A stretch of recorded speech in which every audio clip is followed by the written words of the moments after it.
noite, seja bem-vinda, seja bem-vindo ao programa Diálogo. O entrevistado desta noite é uma figura diferente. Ele foi presidente durante décadas de grandes bancos, inclusive do Itaú, e se aposentou e foi cuidar do ambiente, foi ler, foi aprender e foi ser um ativista também. Vamos ver quem é ele.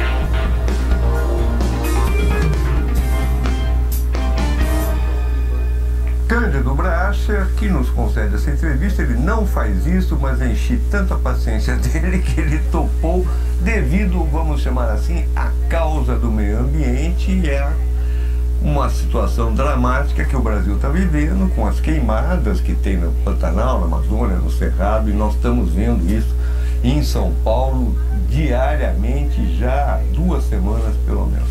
Obrigado por ter vindo, Cândido. Prazer, vai. Explica aqui, explica para todos nós o que está acontecendo, por que esses incêndios? Tenho a impressão que a realidade do aquecimento global chegou antes do que se esperava. Quando a gente ouve hoje, por exemplo, Carlos Nobre, ou ontem nos jornais, falando que está apavorado, é porque o aquecimento global vinha num ritmo mais ou menos previsto de acordo com os modelos. Em função das emissões de carbono, você ia tendo uma degradação contínua e num ritmo que estava previsto nos modelos. De repente, 23 e 24 aqueceu muito mais do que qualquer modelo previa. Quer dizer, isso já vinha há algum tempo sendo dito nos jornais da imprensa internacional, que os cientistas não estavam conseguindo explicar esse aumento de temperatura de 23 e 24. No Brasil, o fenômeno é agravado pelo desmatamento, especialmente da Amazônia. Com o desmatamento da Amazônia, a floresta perde a capacidade de evaporar, evapora muito menos. Essa evaporação forma os rios aéreos, que trazem a chuva para o centro-oeste, para o Pantanal e até aqui para o sudeste. Com a secura enorme, desde lá de cima do Amazonas, quer dizer, onde você hoje tem incêndio em floresta úmida, que é uma coisa que não existe. Com essa secura, enfim, esses rios aéreos estão se transformando em dutos de fumaça do incêndio. E você tem a combinação da seca, a temperatura muito elevada, o que torna a temperatura do solo muito elevada, facilita o incêndio, a diminuição dos corpos d'água e ainda o vento, que é um grande aliado do fogo. Então isso explica essa onda de incêndios. Agora, a gente que diz, e sem provar, que a boa parte dos incêndios são provocados. Qual a sua interpretação disso? Eu acho que quase todos os incêndios são provocados. Como? Mas você tem aqueles que são provocados acidentalmente e você tem aqueles que são provocados criminosamente. Provocados acidentalmente. Vou citar 2 casos que aconteceram em propriedades nossas no Pantanal, que tem a finalidade de preservação. Numa, um ribeirinho do Rio Paraguai vai espantar as abelhas para colher mel. Põe fogo para espantar as abelhas. Perde o controle sobre o fogo, pega o fogo, vem o vento, você não controla mais. Outro, aqui mais na Ecolândia, mais no centro do Pantanal, um caminhão que está fazendo uma reforma numa escola que tem lá na fazenda, atola no areião, e um caminhão velho, e para sair provoca uma faísca que pega no capim e explode o caminhão. Esse incêndio do caminhão consumiu 300 mil hectares em 2 semanas. Então, a maior parte dos incêndios que eu vi, certamente no Pantanal, porque o Pantanal não tem uma atividade econômica grande, você não tem por que ter um incêndio criminoso lá. Não tem para ocupar terra? Não tem. O Pantanal, assim, a titulação de terras é tranquila, é clara. O acesso às propriedades é difícil. Não tem sem terra no Pantanal. Não tem outras pessoas, acho que não tem nem PCC no Pantanal, que eu saiba. Eu nunca ouvi falar. A região é pobre demais para justificar o interesse econômico desse. Na Amazônia você tem incêndio criminoso, mas que é aquele incêndio que é feito pelo grileiro para tomar posse da terra e para depois reivindicá-la. Então esse é um tipo de crime que isso é antigo, quer dizer, tem sido denunciado há muito tempo, mas e finalmente você tem agora aqui em São Paulo, ao que tudo indica, enfim, incêndios criminosos que aí são criminosos mesmo, quer dizer, pessoas bandidos, enfim, querendo chantagear ou de alguma forma criar um tumulto na região. Agora, se não tivesse tão seco, se não tivesse tão pouca água, se a chuva não tivesse tão faltando, seria muito mais difícil pôr fogo criminoso. Então explica, desculpa a ignorância, o que é aquecimento global, Cândido? O que é, vamos dizer, o motor dessa situação? De esquentar, de secar, de as chuvas se desviarem, se perderem. O que é isso? O aquecimento global é o resultado da emissão de gases de efeito estufa. Gases de efeito estufa é principalmente o carbono, o dióxido de carbono, mas também é o metano, que é o que sai dos bois, por exemplo, e tem outros. Mas, para simplificar, tudo é resumido na linguagem de toneladas de carbono. Fazem as contas de 4 toneladas de carbono equivalente. E isso sobe? Isso sobe e retém o calor na Terra, impede que o calor volte para a atmosfera, que o calor se expanda. Então, retém e esquenta a Terra. Desde a Revolução Industrial, a porcentagem de dióxido de carbono na atmosfera vem crescendo. E vem crescendo, e vem crescendo, e esse crescimento acelerou-se muito nos últimos 50 anos, especialmente a partir da industrialização mais acentuada da China e de outros países. Então, enfim, cresceu muito. E já lá, então, os cientistas começaram a alertar. Você tem o IPCC, olha, está esgotando a capacidade da atmosfera de armazenar carbono. O carbono fica 100 anos na atmosfera. Então, está esgotando a capacidade. A gente está ocupando a atmosfera mais depressa do que ela é capaz de se desfazer desses gases. Então, nós precisamos zerar, é o tal do net zero. O remédio é zerar a emissão de carbono. Diminuir. Zerar. Zerar. Então, não emitir mais carbono. Não emitir mais carbono. O objetivo é que em 2050 você não emita mais carbono. Mas e aí como funciona? Pois é, deixa eu queria só voltar a uma coisa, o seguinte, o que me apaixona e me indigna nessa questão do aquecimento global é que isso que eu falei aqui muito naturalmente, emite-se gás, não sei o quê, isso é um roubo, isso é um furto, e é um furto continuado. Por que é um furto? Porque você tem um bem que é de todos, que é de todo mundo, que é a atmosfera, e é a capacidade da atmosfera de absorver esses gases, e essa capacidade foi esgotada por apenas alguns agentes. A China hoje emite de 27% a 30% do carbono do mundo.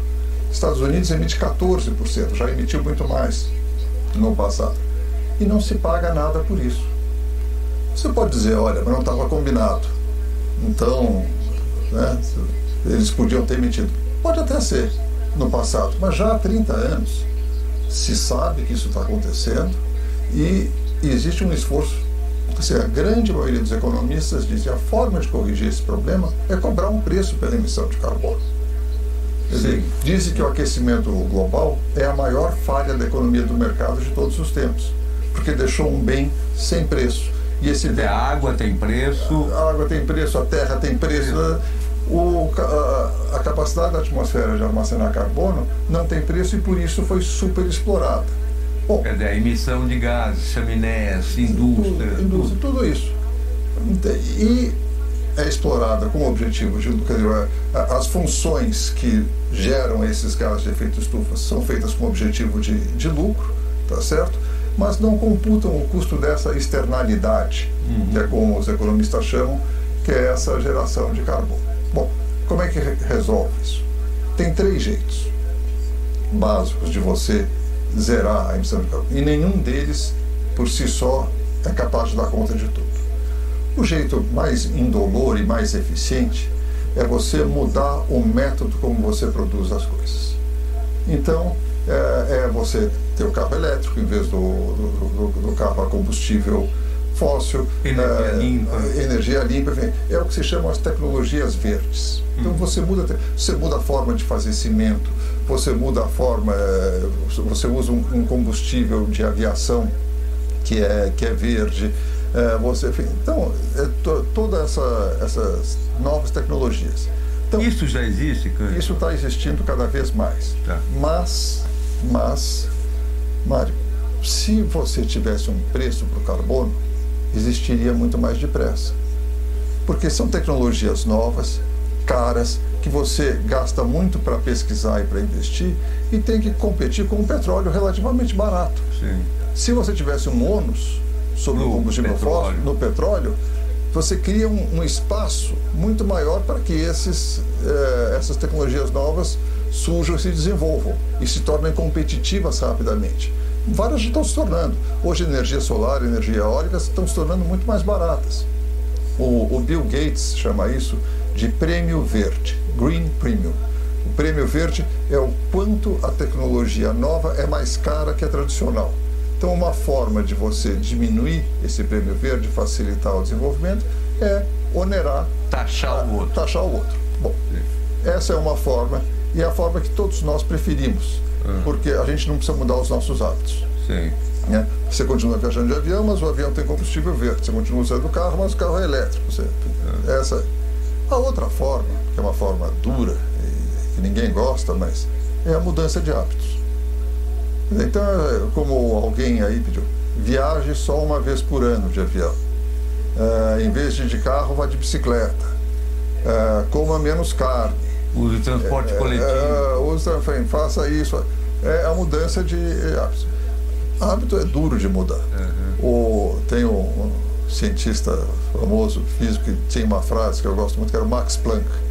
Max Planck dizia o seguinte: uma nova teoria científica, ela não se torna aceita porque os cientistas da época a compreendem e aderem à teoria. Não, uma nova teoria científica se torna aceita porque os cientistas da época morrem e surge uma nova geração que, enfim, está mais... Eu acho que hábitos é a mesma coisa. Os hábitos mudam de geração em geração. As pessoas... Essa é a segunda forma, mudança de hábitos. E a terceira é captura de carbono. Ao invés de você deixar de emitir, você emite, mas você captura. A forma mais tradicional de capturar carbono é a que Deus nos deu. Através das árvores. Plantar, preservar. Preservar. E a floresta em pé captura carbono numa dose menor, e a floresta crescendo captura 15, 20 toneladas de carbono por hectare. Enfim, são essas as formas que existem. Estima-se, enfim, que 10% do carbono emitido você não consegue deixar de emitir apenas com novas tecnologias. Você precisa da captura. Sim. E existe também, só para a captura, está se tentando fazer a captura tecnológica, chama CCS, Carbon Capture and Storage. Tem se investido muito nisso, especialmente as empresas de petróleo têm investido muito nisso, e não dá certo de jeito nenhum até agora. Mas é o sonho de consumo delas, porque elas poderiam continuar produzindo petróleo e capturar o carbono, mas não tem funcionado, e, enfim, eles têm gastado muito dinheiro com isso. Nós vamos ter que fazer um pequeno intervalo, já foi exposto aqui o problema, agora vamos às soluções no segundo bloco. Já voltamos com essa conversa muito interessante com Cândido Bracha.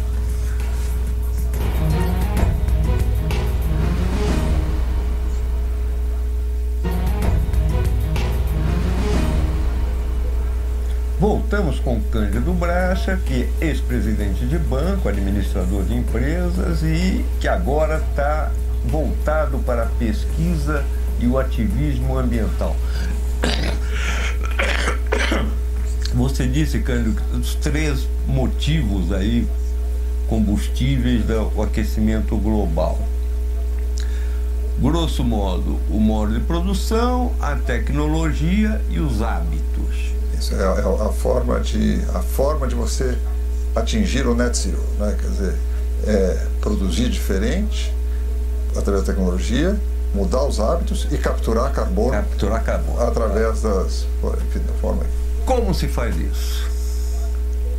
Ora, nós vivemos num mundo dividido em países, em classes, e que tem basicamente o mesmo modo de produção. Mas como cuidar disso? A forma mais fácil é através da economia de mercado. Quer dizer, você coloca um preço, tem que fazer um grande acordo global e dizer: toda tonelada de carbono emitida pagará 20, 30, 40 dólares, aí você precisa ver qual é o preço que equilibra a coisa. E fazendo isso apenas, deixa a criatividade humana funcionar. Vão se desenvolver as tecnologias, vão ter espaço para se desenvolver alternativas, o consumo de produtos que emitem muito carbono vai ser naturalmente desestimulado, enfim. Mas você precisa convencer os russos, literalmente, os russos, os chineses, os americanos, de fazerem isso. Só quem está fazendo isso seriamente é a Europa. A Austrália acabou de aprovar uma lei muito boa disso. A Inglaterra está fazendo, depois eu faço um breve comentário sobre a Inglaterra.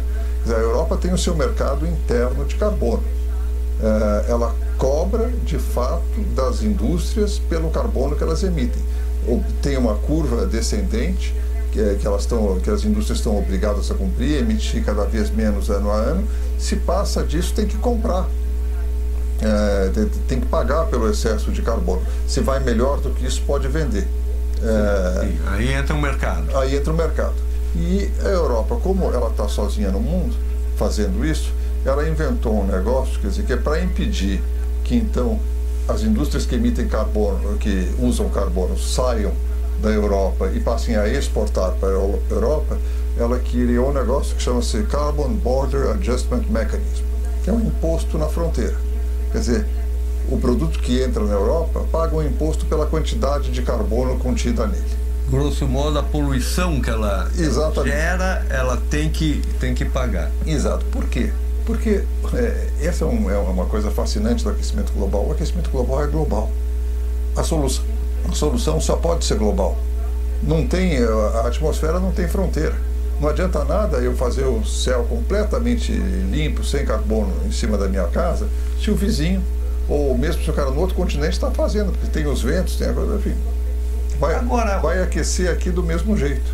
O Brasil estaria numa situação ideal, porque tem florestas imensas e que pode gerar absorção do carbono dessas florestas, e ela pode comercializar isso? Poderia? Pois é. Se você tivesse um mundo com preço de carbono global, o Brasil poderia vender a sua capacidade, a sua captura de carbono, certo? Para compensar emissões de outros países. Só que nós não estamos fazendo isso nem aqui dentro. Nós temos uma regulamentação do mercado de carbono parada no Congresso há 1 ano. E eu me espanto que haja muito pouca grita a respeito disso. Quer dizer, porque você ganha nas duas pontas, né? Você preserva a floresta e você ganha o carbono que você preservou. Exato. Em dinheiro. Você ganha dinheiro para preservar as florestas. Quer dizer, isso é fundamental. E você preserva a floresta. A forma de preservar a floresta correta é você ser remunerado, chama-se pagamento por serviços florestais. Você ser remunerado pela captura de carbono da floresta, por não deixar a floresta queimar. E isso é algo que é viável, que eu acho que a diplomacia mundial vai conseguir.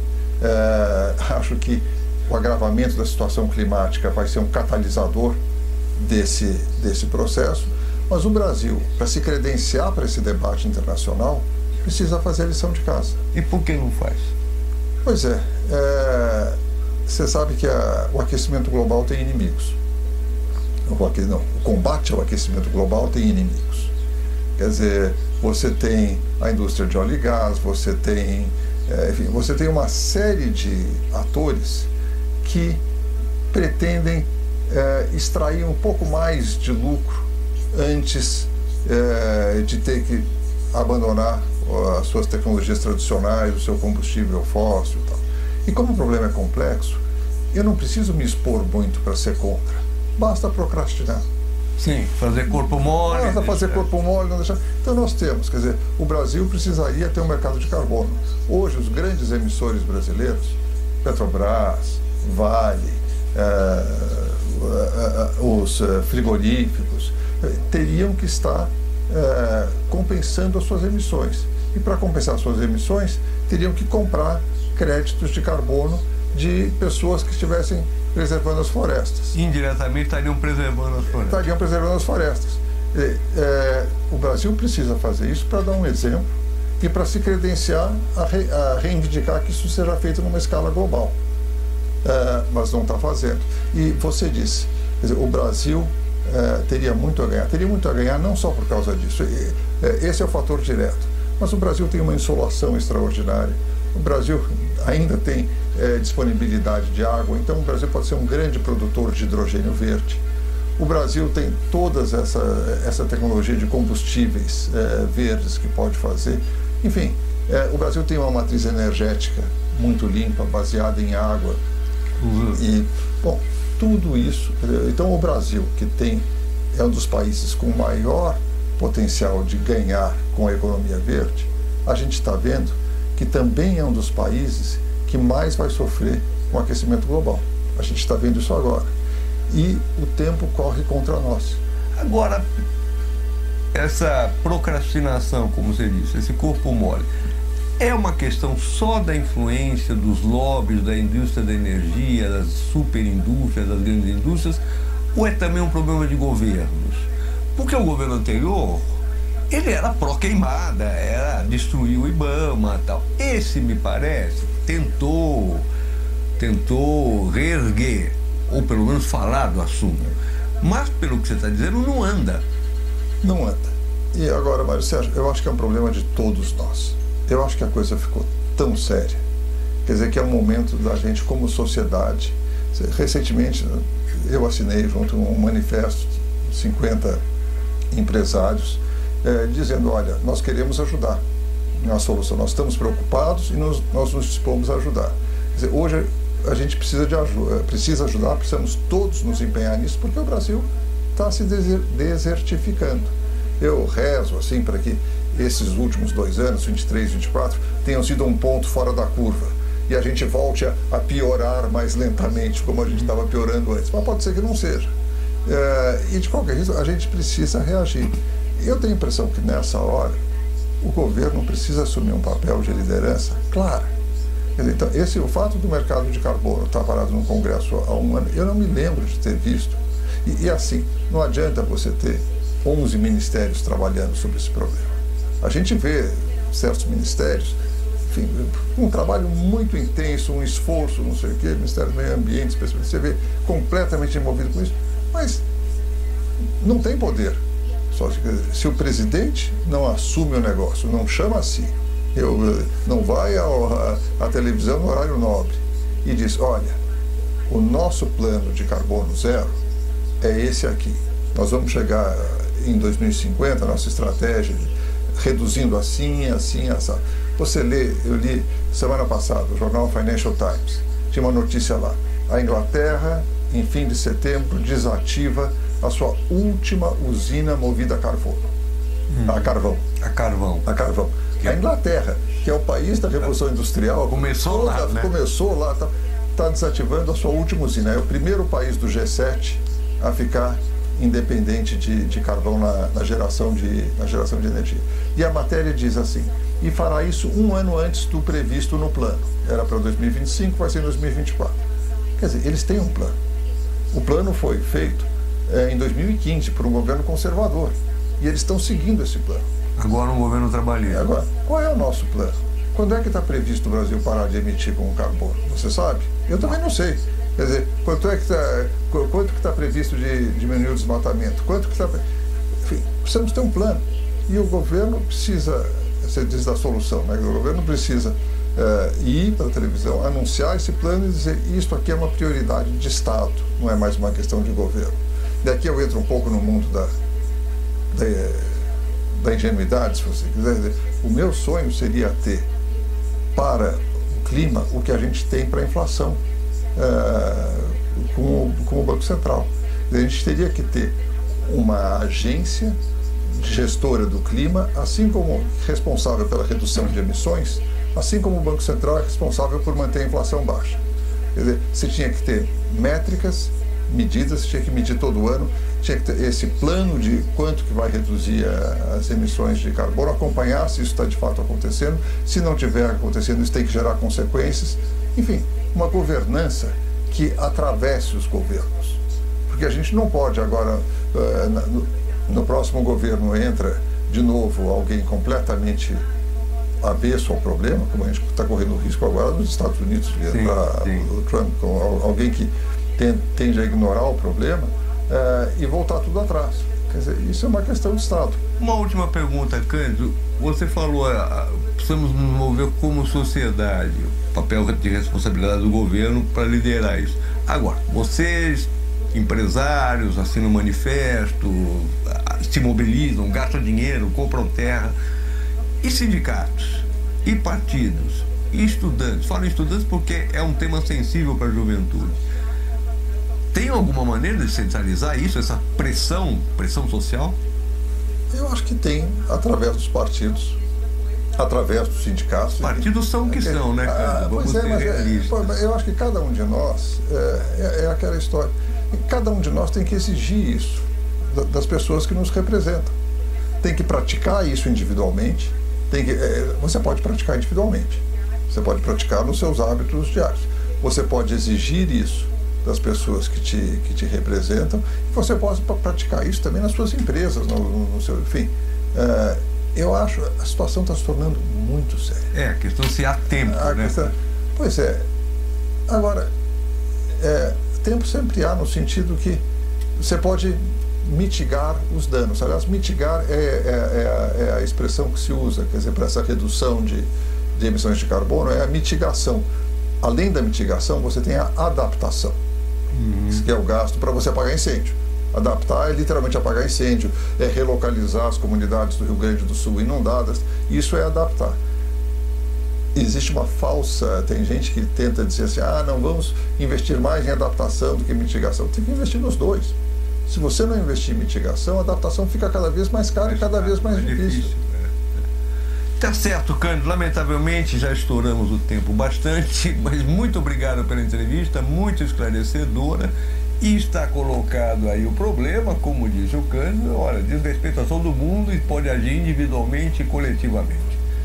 Mais uma vez, obrigado, Cândido. Voltamos na próxima sexta-feira, às 23h30, ao vivo aqui no programa Diálogos.